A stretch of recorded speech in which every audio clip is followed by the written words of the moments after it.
Assalamualaikum warahmatullahi wabarakatuh. Hai anak-anak, bagaimana kabarnya?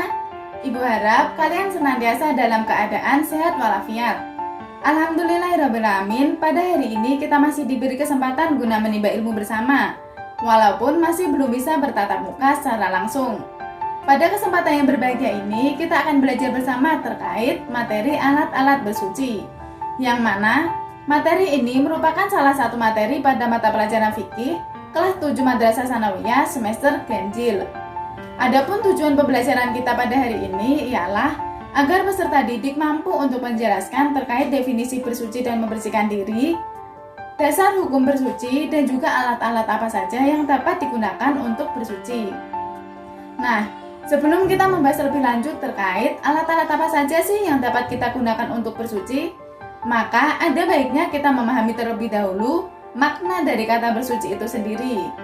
Bersuci dalam Islam dikenal juga dengan nama toharoh. Toharoh dapat diartikan sebagai kegiatan membersihkan diri, pakaian, tempat, dan lain sebagainya dari hadas ataupun najis sesuai dengan ketentuan-ketentuan yang telah ditetapkan oleh syariat Islam.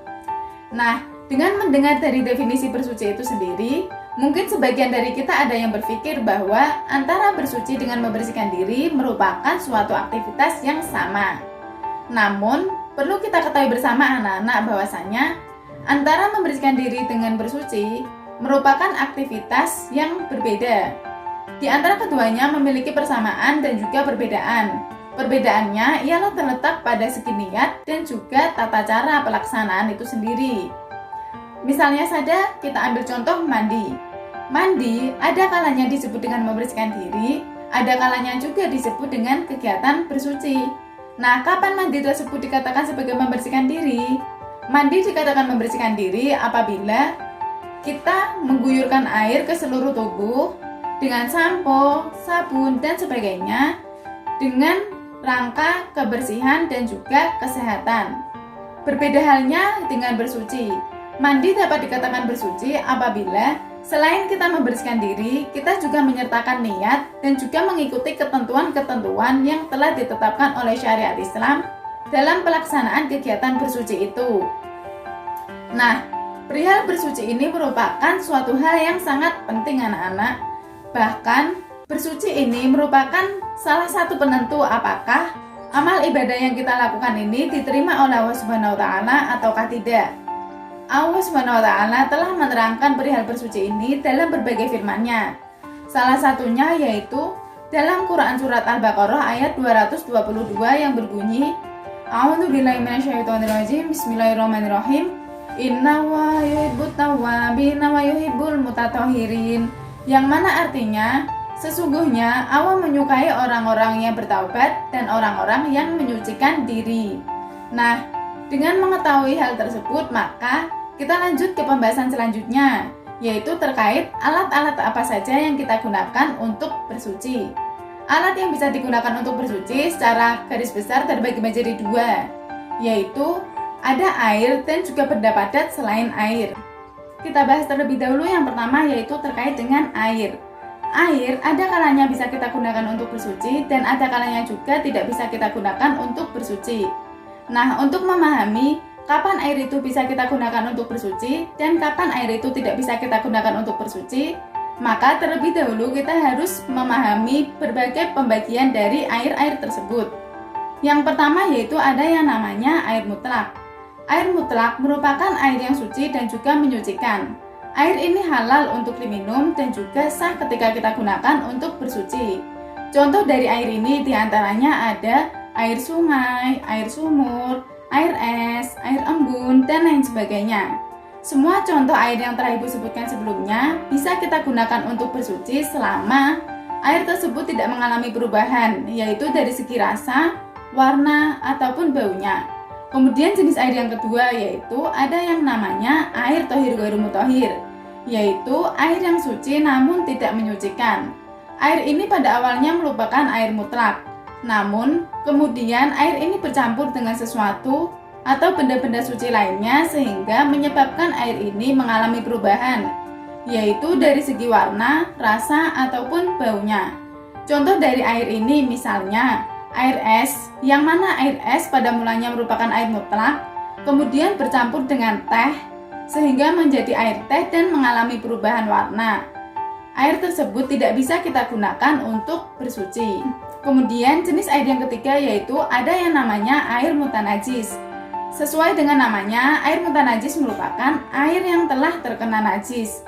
Air ini tidak bisa kita gunakan untuk minum ataupun bersuci.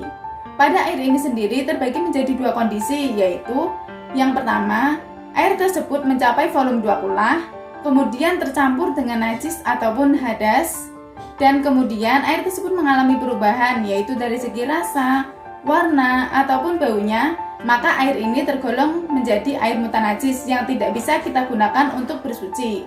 Kemudian pada kondisi yang kedua, yaitu air tersebut berjumlah sedikit, kurang dari 2 kula, kemudian terkena najis. Walaupun air tersebut tidak mengalami perubahan pada segi rasa, warna, ataupun baunya, air tersebut tetap digolongkan ke dalam air mutanajis, sehingga air tersebut tidak bisa kita gunakan untuk minum ataupun bersuci.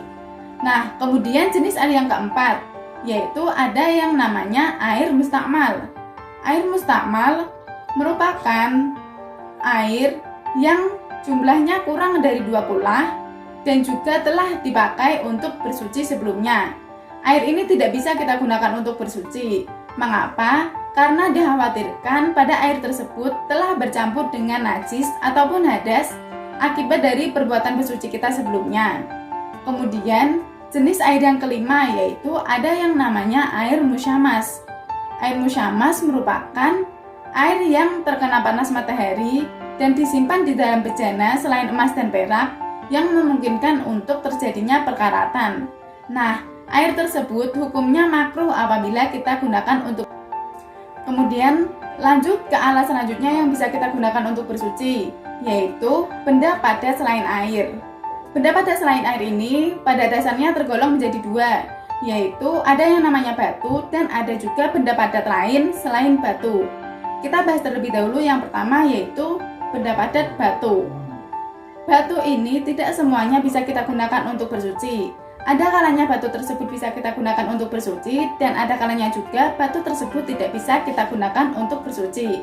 Nah, anak-anak, ada beberapa kriteria atau persyaratan sehingga batu tersebut bisa kita gunakan untuk bersuci.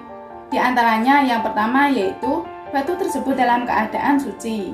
Kemudian batu tersebut dalam keadaan kering, dalam artian tidak basah. Kemudian batu tersebut dapat membersihkan, menghilangkan atau mengangkat kotoran, najis ataupun hadas yang hendak kita bersihkan. Kemudian menggunakan 3 buah batu.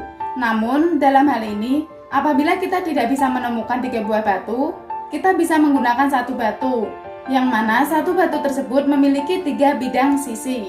Kemudian selanjutnya kotoran, najis ataupun hadas yang hendak kita bersihkan tidak meluber, kemudian juga tidak bercampur dengan sesuatu yang lainnya, kemudian juga tidak mengering, kemudian juga belum berpindah dari tempatnya. Nah, ketika kita telah menemui batu dengan berbagai kriteria yang telah Ibu sebutkan sebelumnya, maka batu tersebut sah apabila kita gunakan untuk bersuci ketika kita tidak menemukan air untuk bersuci. Kemudian yang selanjutnya yaitu ada benda padat selain batu yang dapat kita gunakan untuk bersuci. Nah, dalam hal ini kita bisa menggunakan metode istinbat hukum yaitu kias.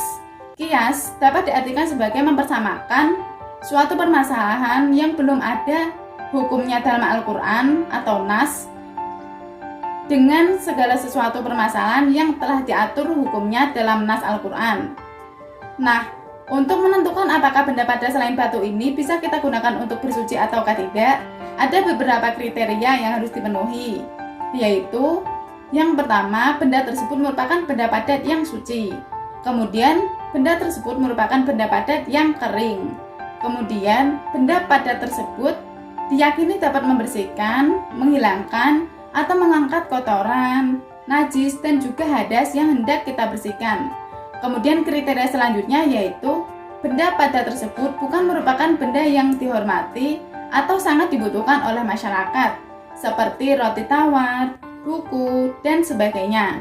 Nah, ketika kita menjumpai benda padat selain batu yang memenuhi 4 kriteria yang telah Ibu sebutkan tadi, maka kita bisa menggunakan benda tersebut sebagai alternatif pengganti air dan juga batu ketika kita hendak bersuci namun tidak dapat menemukan keduanya. Nah, anak-anak sekalian, perlu kita ketahui bersama bahwasanya air merupakan benda yang paling utama dan paling lazim digunakan untuk bersuci.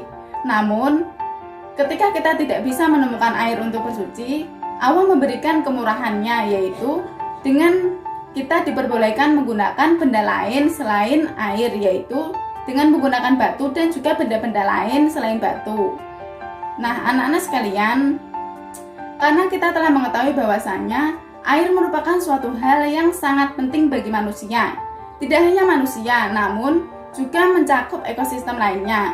Maka dari itu, penting bagi kita untuk senantiasa menggunakan air secara bijak.